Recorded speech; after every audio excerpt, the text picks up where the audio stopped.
Okay, so I'm starting my final reflection for the Summer Institute in Digital Literacy. And to start, I am using a blend space, which goes right into question one, which is describe some of the digital literacy tools that you learned about this week and the topics. So some of the digital literacies that I learned about this week were literacies such as Twitter, screencasting tools, which is what I'm using now, Screencast-O-Matic, and many other cool tools that help me define what digital literacy is. One of them being Blendspace, as you can see, which I'm using for the first time, and another tool which I talked about in the other assignment was the tool Aurasma. These digital tools help users organize literacy and change the definition of literacy. At least that's what they did for me. I learned that after seeing the flower model that we talked about all week, that digital literacy is a combination of learners, combination of community members, contexts, and the self. This framework was very new to me, and by visualizing it and seeing it every day and using it every day, it helped shape my understanding of what digital literacy was, and it actually expanded my definition. By using digital literacy tools, I have learned to be digital literate. And in this process, I realized that I need to use all components of the flower model to be successful, as the flower model shows a process that does include different learners, community, context, and the self to create, like I said, the whole process. I learned in the past week at the Institute many things that I didn't know before, and this has been really helpful for me as a current grad student and beginning teacher. So as you can see on the screen, here are some of the digital literacy tools that I had learned about this week. Second question, how has this helped define your digital literacy? So I just kind of talked about this a little bit more, but this word, I think it's a word blog, kind of shows different concepts of the definition of digital literacy. So my concept has changed or expanded greatly over the past week, as I mentioned. And the fact that Twitter, a social media site, which I thought was only good for, high school girls venting about boys, is actually a very successful professional development tool, and it's shown me that I have a lot to learn about digital literacy, and that this is only the beginning for me. So my concept of digital literacy expanded, and I'm sure continues to expand as I learn and gain more knowledge about this topic. Where am I? I'm grateful for the opportunity of going to this institute, because now I understand that the term digital literacy can mean literacy that happens online and in technology. So I learned a lot about this through Joyce Valenza's presentation on curation, and one of the tools that she talked about was Symbaloo, and it completely blew my mind, because online tools such as that can function as a library or a home bookshelf that I'm used to seeing. So the term digital literacy means so many things to me now, and because of this, I have had many more opportunities to connect with myself and then hopefully other professionals and students in the form of different literacy by using other media sources for my literacy lessons. So my concept, has expanded, and it's definitely still expanding. Digital literacy means so many things to me now, and I think it's still hard for me at this point to put it into one complete sentence, but I learned about so much information and technology and practices, and so I think all of those things for me are helping me define what digital literacy means. So how do digital literacies affect the way that you think about academic content is the next question, and this kind of brings me into question 3 and 4. So how does this affect your teaching practices? So the first thing I learned this week right away at the first night was that I am a teacher 2.0 after taking my digital literacy horoscope. This activity helped me realize that not all learners and people are the same, and this strongly affects the learning of our students. After taking the digital literacy horoscope test, I learned that I was a teacher 2.0 because I believed that media and technology are good outlets that allow students to express themselves and share stories in a unique way. However, I also learned that I am a trendsetter, and that I am a spirit guide, because I listen to students and I allow them to bring their cultures and their needs into the school setting. So I think using YouTube as an example will allow students to express themselves through video and media. And other tools such as Screencast allow oral expression as well as visual expression, as you see. So with that, it is important to learn what you can about the students that you have in the classroom to help you guide teaching practices.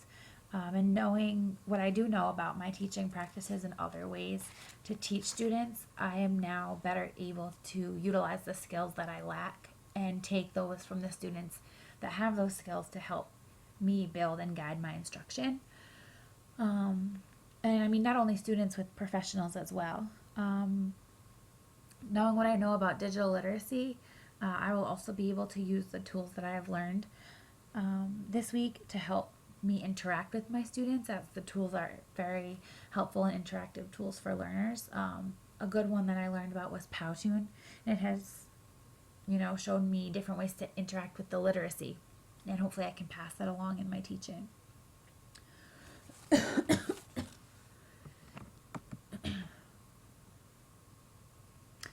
So what's your motivation? So this is the quiz that we took, and this really just kind of helped shape the Institute for me, and I was really glad that we started off with this.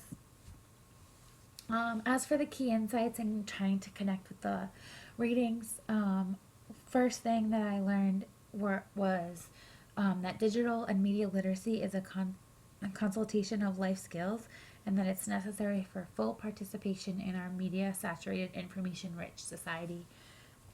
And from the Common Sense video, with great power comes great responsibility, that was one of the biggest key insights that I learned from the class readings. And also after reading Renee Hobbs' Plan of Action, the action relates to ideas that we talked about at the Institute, and all the participants were able to learn from each other and put the skills that we knew together to create successful design studio projects at the end of the week. So as skills came together, this made learners use their life skills and participate in the growing society of digital and media literacy. And I know working with my group, they taught me so many things that I didn't know, and I taught them things that they didn't know. So this connected, like I mentioned, to the video, the Common Sense video statement, with great power comes great responsibility, as the skills and concepts that each person has, they're able to use and create and shape our society after working with other people. Another key insight from the readings, we're talking about generating questions. So teachers need to allow time for silence in the classroom while questioning, to give students free and open space for inquiry.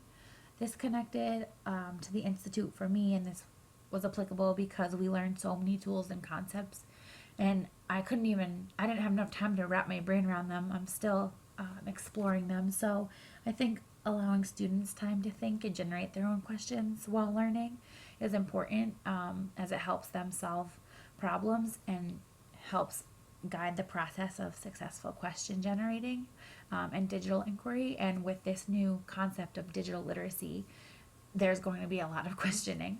So I think teachers need to take that into consideration. The third insight on instructional strategies, I read about the Amanda Project, and it was, as explained in Valenza's piece, it was Valenza and Stephen's article. It reminded me of the many, many discussions and ideas that were presented at the Institute, with digital media and technology becoming more popular in schools and work settings. The teachers, the librarians, the specialists, everyone really needs to be able to make those changes and adapt to those changes and make our lessons compatible with the media that is present. And I think the Amanda Project does this really nicely, as it allows both print and media to happen with considerations for changing instructional strategies. An example presented in the article by Valenza and Stevens is about quick response and taking those questions and quick responses to the next level where the reader can be led to mobile information and then playlists and videos and maps, so really interacting. And as teachers, I think interacting with students and content is really important, as we need to be able to create these lessons that are engaging, that really do help our students interact with the material.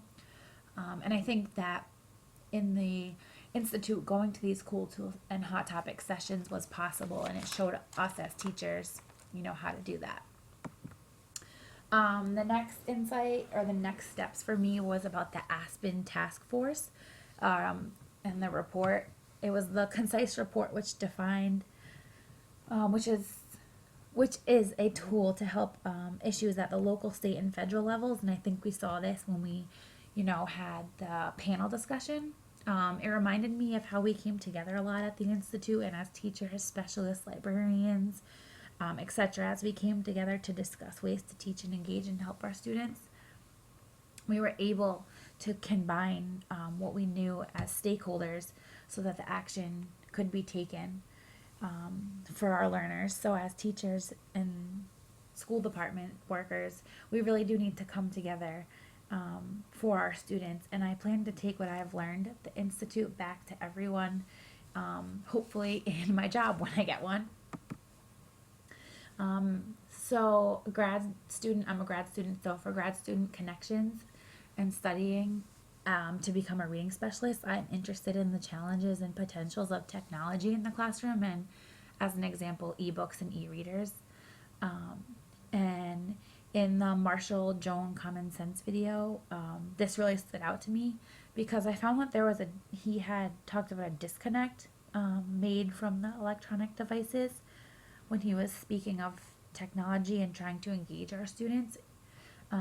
So this puts teachers and specialists in a place where they must engage with their students while fitting the interests of their students, and I think that's a challenge.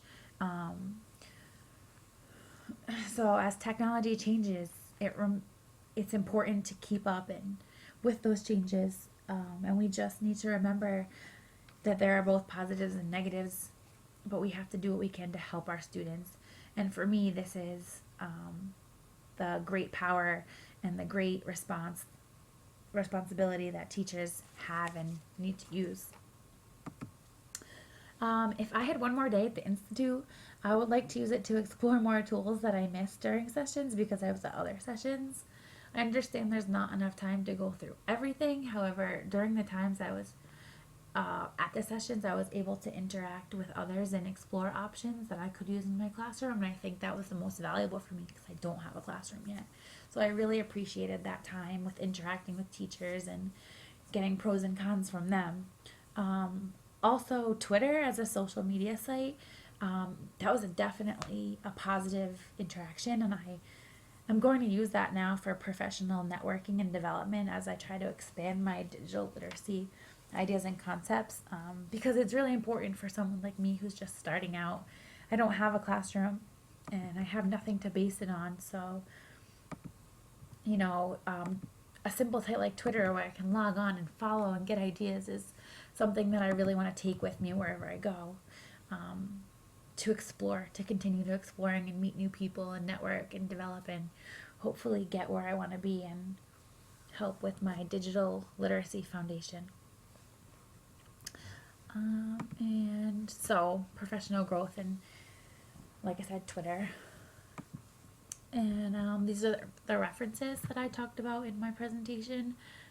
Just a few of the ones that helped me with my project.